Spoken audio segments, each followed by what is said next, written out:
দেশব্যাপী মনির চৌধুরী জাতীয় নাট্যোৎসবে মানিকগঞ্জ শিল্পকলায় শুরু হয়েছে ঢাকা বিভাগের ১২ জেলার নাট্যোৎসব। ৬ দিন ব্যাপী এই নাট্যোৎসবে প্রতিদিন সন্ধ্যায় ২ জেলার নাটক মঞ্চস্থ হচ্ছে। এসব নাটকগুলোতে নিজ নিজ জেলার তরুণ প্রজন্মের নাট্যশিল্পীরা অভিনয় করছে। মানুষের মুক্ত চিন্তা ও মূল্যবোধকে জাগ্রত করতেই সমসাময়িক বিষয়ের ওপর এসব নাটক বলে জানালেন আয়োজকরা। মনিরুল ইসলাম মিহিরের তথ্য ছবিতে প্রতিবেদন।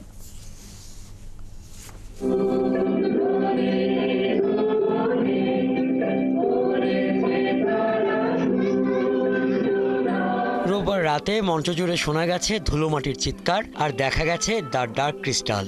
রাজবাড়ী ও ফরিদপুর জেলার এই দুই মঞ্চনাটক মানিকগঞ্জের জেলা শিল্পকলা একাডেমিতে দারুণ মনোযোগে দেখেছেন মিলনায়তন ভরা দর্শক। ২৪ জুলাই আগস্ট অভ্যুত্থানে অসংখ্য তরুণের আত্মদান পরবর্তী সময়ে তরুণ প্রজন্মের উপর ভয়াবহ মনস্তাত্ত্বিক চাপ তৈরি হয়। এই চাপ কমাতে দেশব্যাপী উৎসবমুখর পরিবেশ সৃষ্টি করতে বাংলাদেশ শিল্পকলা একাডেমি জাতীয় নাট্যোৎসবের আয়োজন করে। এই সমাজের বর্তমান যে খারাপ পরিস্থিতি সেটাই নাটকের মধ্যে ফুটিয়ে তোলা হয়েছে। মুন্সিগঞ্জের আঞ্চলিক কিছু কাহিনী নিয়ে আমরা এই নাটকটা তৈরি করেছি। আমার মনে হয় না যে এটা শুধুমাত্র মুন্সিগঞ্জের আঞ্চলিক কাহিনী, এটা সারা বাংলাদেশের আঞ্চলিক কাহিনী। নাট্য নির্দেশক ও সাংস্কৃতিক ব্যক্তিত্বরা জানান, মানুষের মধ্যে মানবিক মূল্যবোধ ফিরিয়ে আনার চেষ্টা করা হয়েছে নাটকের মাধ্যমে। ৬৯ একটা গণ অভ্যুত্থান আছে, আমাদের ৯০তেও একটা গণ অভ্যুত্থান আছে, ২৪-ও একটা গণ অভ্যুত্থান আছে। আমরা ৩টা গণ অভ্যুত্থানকে এক সারিতে দাঁড় করিয়েছি। ওরা চেষ্টা করেছে ওদের অভিনয়ের মাধ্যমে, আর এখানে কিছু আমাদের সীমাবদ্ধতা ছিল, তারপরে ওরা সেটাকে ওভারকাম করে আসলে নাটকটায় অভিনয় করেছে।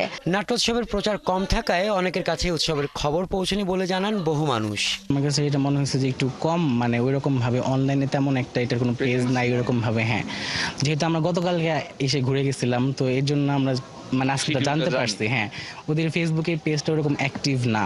ওদের যদি আসলে নিজস্ব কোনো বোধ বুদ্ধি নাই থাকে তাহলে কমপক্ষে নাটকগুলো দেখে বুঝে এইভাবে আমার মনে হয় চললে ভালো হবে, নিজেদের জন্য, সমাজের জন্য, দেশের জন্য।